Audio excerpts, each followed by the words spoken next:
Innovation Thermal Power Plants, a game that's been around for ages. For a while, it's been the same. Basic facility tasks, crappy looking gens, and other average things. Until one day, everything changed. New storage rooms, new gens, and a bunch of other cool things. And today, I'll be covering mostly everything that was released within this update. So without further ado, let's get into this, shall we?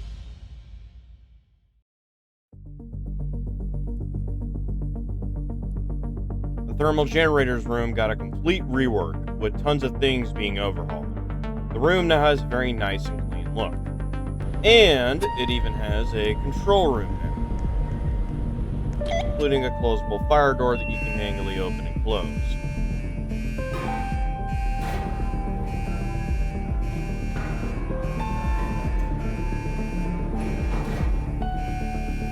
There's also one located here as well inside the generator.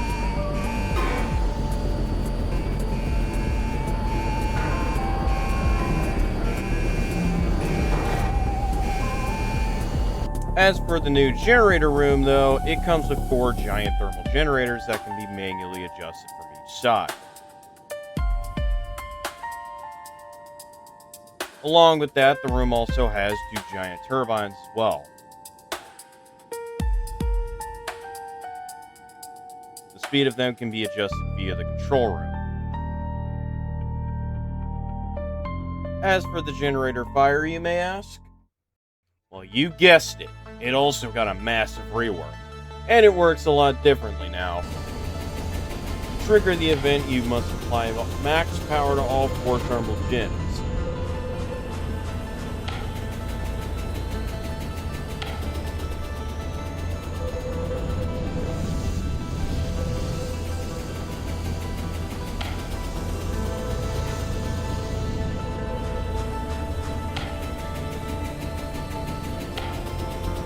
And then after that, you need to apply max speed on both turbines. Once that is done, then disable the injector pump and lower the fan speed to 0. You can do these steps in any preferred order, but this is what I picked for the video. After you've done all those things, the black bar on this monitor will slowly go up. Once it's in the danger zone, the event will have a 60% chance of happening. Once it starts, the game will make you first activate the UX ventilation. To do this, you need to pull the yellow lever until all 3 lights are maxed out on the power level.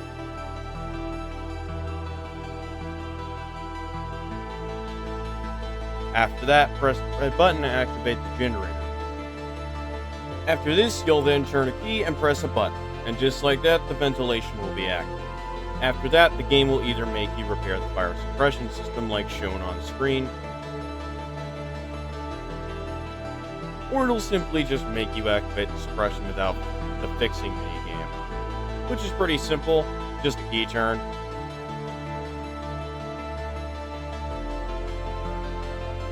After all that, if you want to get the thermal gens running again, you'll need to fix them. Fixing them requires you to do several puzzles or grab a toolkit depending on what you're fixing. Some of the thermal gens will require you to fix the electronics on the side, where you'll have to do a wire connection puzzle, which is usually pretty easy to do. This also applies above turbines as well. The next thing is the power cell insertion. The front of each 4 thermal gens will have a power cell that you'll need to insert. To do so, you'll need to do a puzzle where it requires you to align the power cell with a certain number of green circles to insert. The last thing is the pipe connections and cooling tanks. There are 2 pipe connections shown here can also break as well, and you'll need a toolkit to fix them. Same applies to these cooling tanks. You can find 3 emergency toolkits at these 3 locations.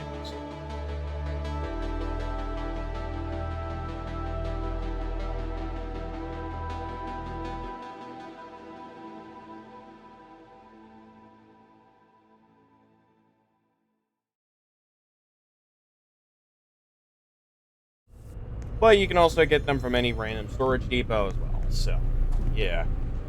Once all the generators are finally fixed, you can then restart the generators by, well, Simply turning a key and pressing a button again.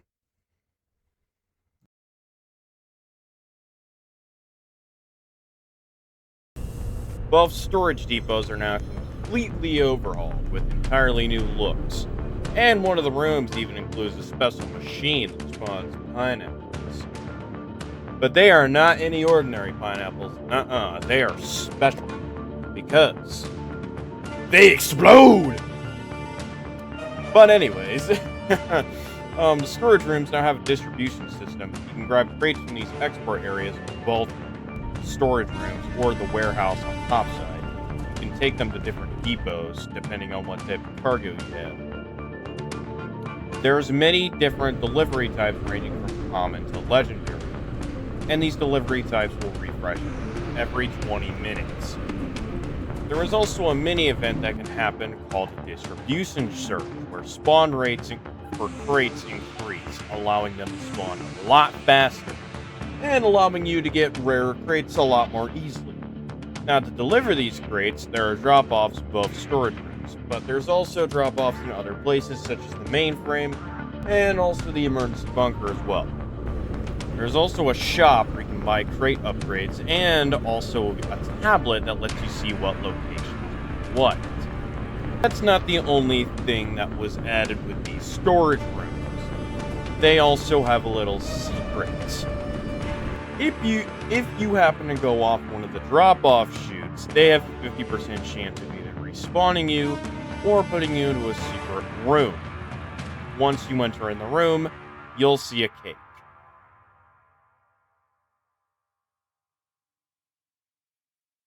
If you attempt to blow the cake candle out, like shown here,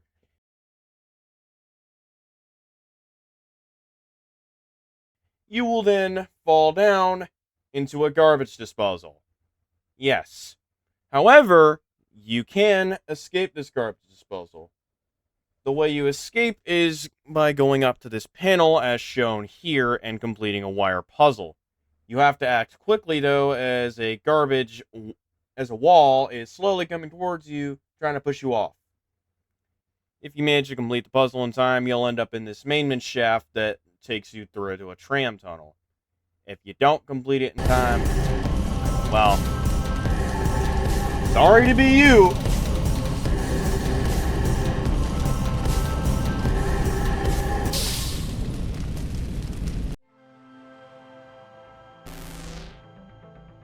The server room also ended up getting a complete rework. All the servers are now reworked along with the entire room.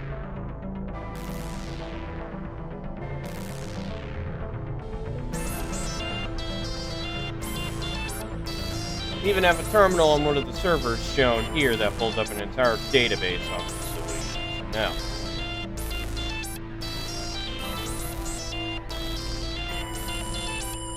along with that, there is also coolant canisters that you can collect from this master station here that allows you to refill the servers.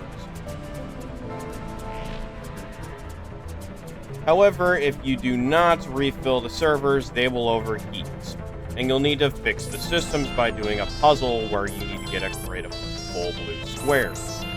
It's doable, but it's not exactly easy. After that, you refill the servers and they'll be running normally again. If you run out of canisters, however, you can refill them with a coolant canisters crate. Each crate is worth 5 canisters. The last thing is the mainframe room. It didn't get much of a rework, but the entrance to it, however, did get a pretty epic rework.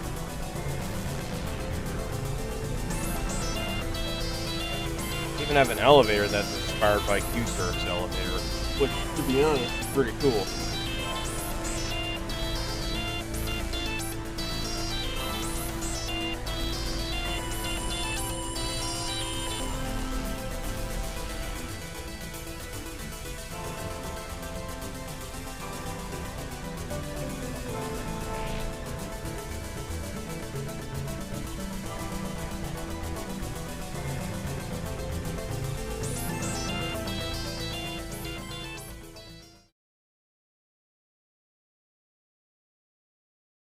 The bunker also got a massive overhaul with newer and more modern blast doors.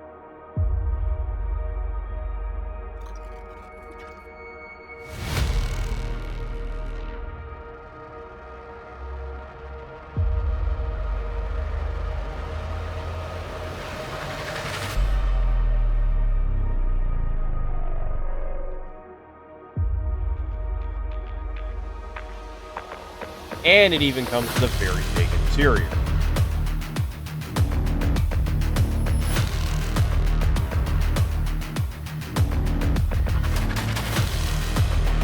Including this cool little thing.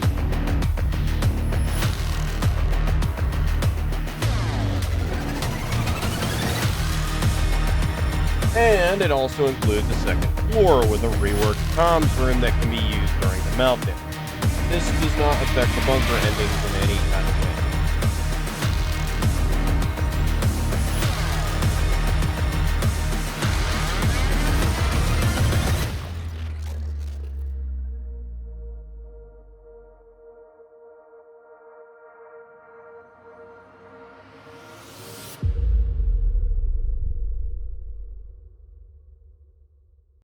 The upstairs also comes with recovery pods, which are apparently the beds inside of the new bunker. To be honest, I'm not sure why, but they are.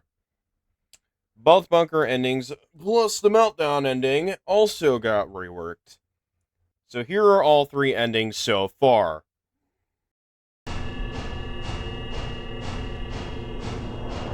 And here we are again. Did you miss me? How many countless lives have you torn apart this time? You know why you're here, and it's always nice for you and I to have these little chats. Congratulations, you survived the reactor core meltdown. You made it to the bunker. You even remembered to refuel the generators. The rescue teams found you, alive, breathing, blinking, a rare and beautiful thing. And yet, here you are, with me, which means something, somewhere, went wrong. The reactor still melted down. Countless colleagues of yours did not have your luck. The lawsuits are, I imagine, still being counted. You walked out of the building. The consequences walked with you. Again, it's time for us to depart, and I'll see you later.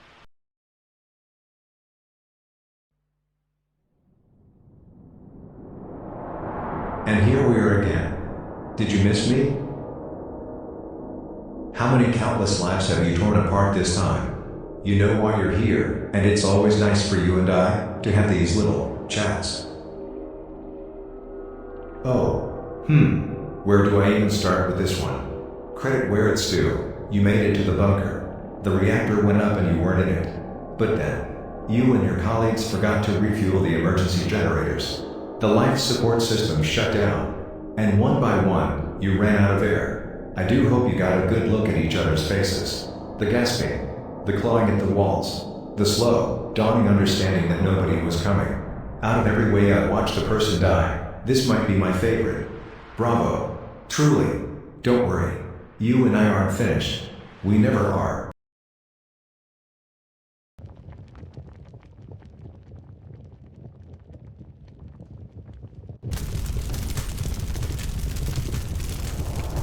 And here we are again. Did you miss me? How many countless lives have you torn apart this time? You know why you're here, and it's always nice for you and I to have these little chats. But, wow. Just, wow. For someone with your experience, if I can call it that, you've impressed me. In all the wrong ways. You didn't fail because the task was hard. You failed because you didn't try. The reactor melted down. The bunker stood open, and you couldn't manage either one. I'm curious what you'll do next time. I really am. Until then, see you soon.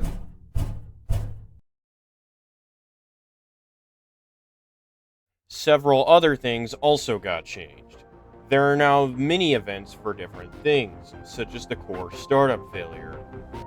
It was reworked, and now there's a puzzle you have to do when recalibrating the power laser.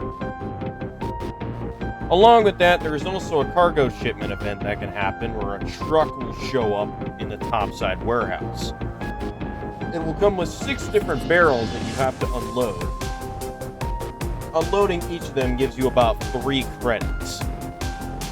There is also a coolant clogging event, where the coolant pool will get clogged and slowly drain itself.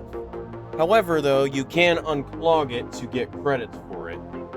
To unclog it, you'll need to put on the new environmental suit that was added in the lower parts of the coolant control room. Once it's on, just go into the pool and unclog it, and you'll get about 15 credits.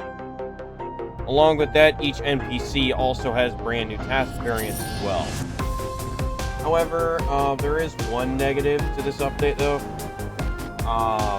The speed coil unfortunately got debuffed and it's now a slow build-up instead of instantly giving you super speed. Along with that, Topside Shop also got a pretty major rework. Looks pretty nice, pretty polished. There's even some new uniforms as well, as you can see. But yeah, there's also 2 new items you can buy as well. A military flashlight and a magnet. Along with all that stuff, doors can also be repaired a lot faster now, which is pretty nice. They also add tutorials for several different things, so that way new players can get a better understanding on how the game works. Along with those other 2 things, you can also now fix power lasers after overloading them, which I find pretty cool. And finally, they changed multiple soundtracks and sounds for other things as well. So anyway, that's pretty much everything inside the update. Hopefully you guys enjoyed, and I will catch you guys in the next video. Peace out!